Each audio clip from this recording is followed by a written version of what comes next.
Your head is older than your feet right now as you read this, not as a metaphor, as a measured physical fact. The top of your skull has lived a sliver longer than the soles standing on the floor. Scientists proved it in a laboratory in Colorado with the most precise clocks ever built. They raised one clock just 33 centimeters above another, 1 foot, the height of a stack of books, and the higher clock ticked faster. Hold on to that number, 33, the distance from your knee to your hip. Across that tiny span, time itself runs at 2 different speeds, and your own body is living the proof. Your hands, your heart, your eyes, each on its own clock. You are a body spread across slightly different times, and you have never felt it. Stay with me, because this gets stranger, and it gets personal. By the end, the clock on your wall will look like a lie. You were taught that time is a river, one current flowing at one speed, carrying everyone forward together. The same second for you, for the person beside you, for a star you will never see. It is a beautiful idea. It is also wrong. There is no master clock in the sky ticking the same beat into every corner of the universe.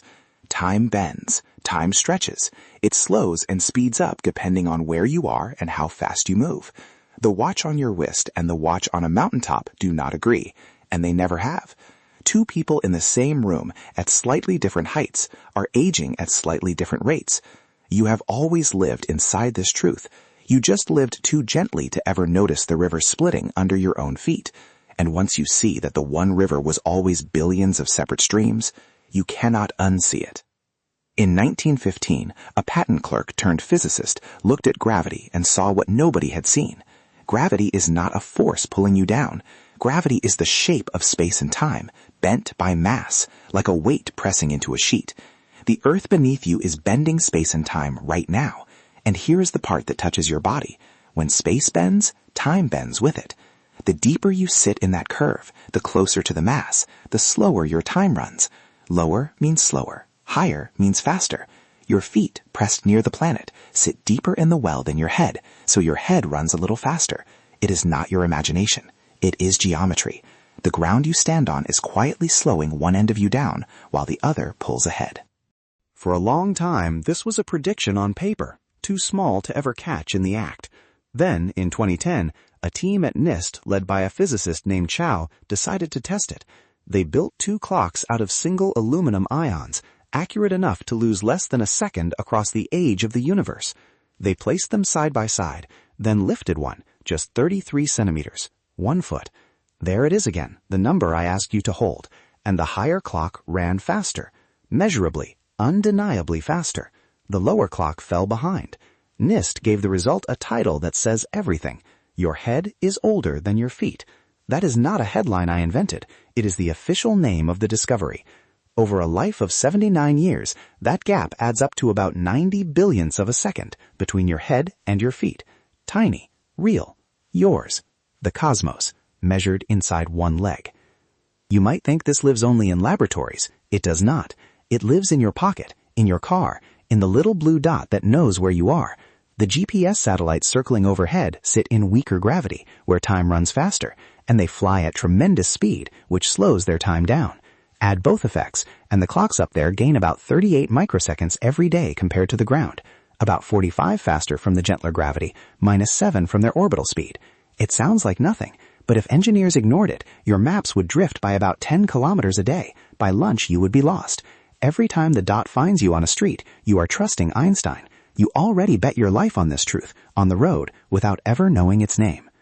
Before the satellites, someone simply put time on a plane to watch it bend. In 1971, 2 physicists named Hafele-Keating did something almost playful and almost unbelievable. They took atomic clocks, the kind that barely lose a second in millions of years, and bought them airplane seats. They flew them around the entire world, once heading east, once heading west, and left identical clocks behind on the ground, ticking and waiting. When the travelers landed and the clocks were compared, they no longer agreed, not because anything broke, because the moving, higher-flying clocks had genuinely lived a different amount of time, exactly as Einstein's equations had predicted decades earlier. On paper, they sent a clock around the planet and brought it back having lived a different length of life. Time travel, real and measured, in the cabin of a passenger jet. We have been doing it since 1971. So bring it down to the people you know. The friend who lives high in the mountains, where the air is thin and the horizon stretches forever, and the one who lives by the sea, low against the earth. They feel like they share the same days, the same calendar. They do not. The one on the mountain, farther from the planet's mass, is aging a little faster. The one by the sea, sunk deeper in the gravity well, is aging a little slower. Across a lifetime, the difference is a flicker, too small to ever see in a face, but it is not zero.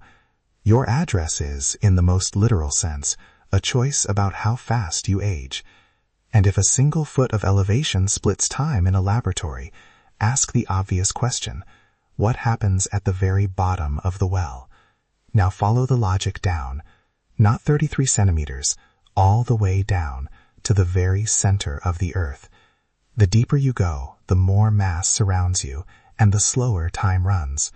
Feynman, one of the sharpest minds of the last century, once guessed in his lectures that the core would be a day or two younger than the surface. He was right about the direction. He was just thinking too small. When physicists ran the real calculation in 2016, Ugerhoy and his colleagues found the gap was not a day or two. It is years. The center of the Earth is about 2.5 years younger than the ground you walk on. Accrued over 4.5 billion years, the heart of our world has lived less than its skin. The same effect that separates your head from your feet, stretched across the whole planet, becomes years. Feynman said a day. The universe said years. If the Earth can bend time by years, imagine a well with no bottom at all, a black hole. So much mass crushed into so small a space that the curve becomes a cliff, and space-time does not just dent, it tears. Near its edge, the event horizon, gravity grows so fierce that time begins to freeze. Not for the one falling in, frozen as seen from outside. If you could watch a friend drift toward that edge, they would slow and slow and slow until they seemed to hang there forever, reddening at the brink, never quite crossing. And for them, time would feel normal. They would fall right in. But minutes spent near that horizon could be centuries back home. Whole lifetimes could pass for the world while they lived a single afternoon. The same effect that makes your head outpace your feet, at its extreme, becomes a place where time stands almost still. Here is the part that quietly breaks the world you thought you lived in. There is no universal now, no single instant called the present, shared by everyone, everywhere, at once.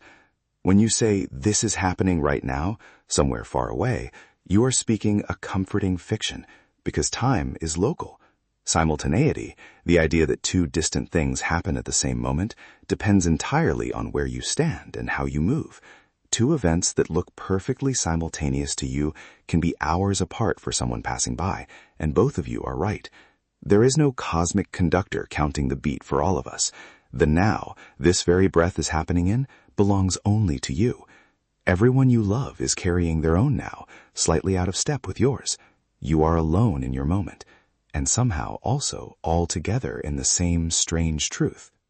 So look at yourself again, and look honestly. You are not one clock. You are not one moment wearing a body. You are an archipelago of clocks, a scattered chain of little islands of time, each ticking at its own quiet rate. Your head, lifted highest, runs fastest. Your feet, pressed to the earth, run slowest. Your heart beats somewhere in between. Reach up and brush your hair, and your fingers touch a future your toes have not reached yet. The sense of being one whole self moving through one steady moment is a gentle illusion your mind stitches together from 1,000 mismatched ticks. The cosmos is not out there, distant and cold, in the spaces between stars.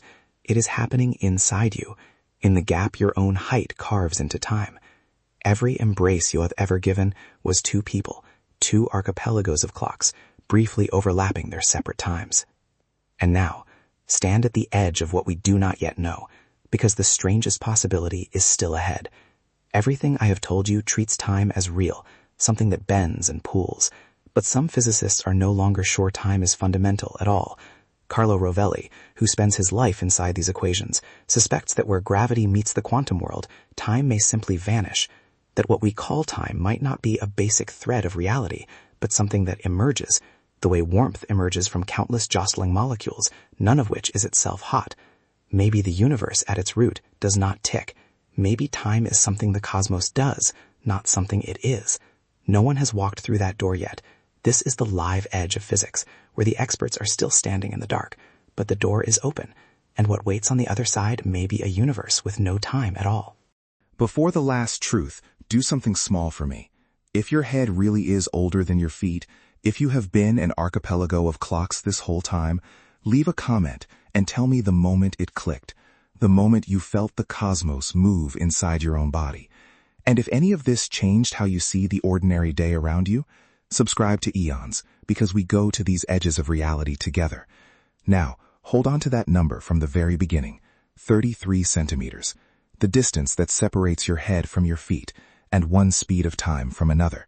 Keep it, because the last thing I have to tell you depends on it, and it is the part you will carry long after this video ends.